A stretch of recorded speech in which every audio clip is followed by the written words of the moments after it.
Okay, so I'll be going through the Apple Poster tutorial from start to finish. I decided to do a video as opposed to, creating the tutorial notes, um, since it's much faster to do the video.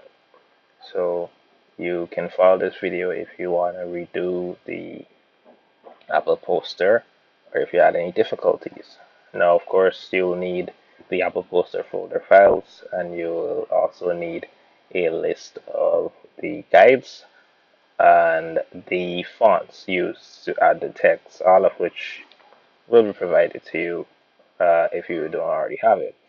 So we're going to open Photoshop, get things started.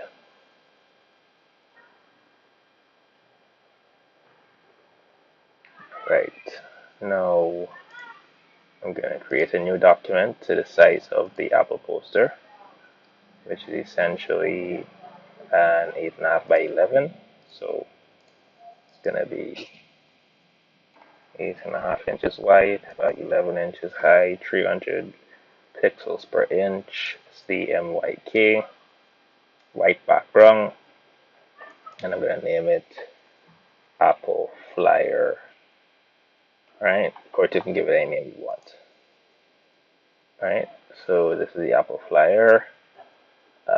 Now, the first step when you create this, of course, is to create the guides. So the guidelines that I provide, you will use to create the guides. Right?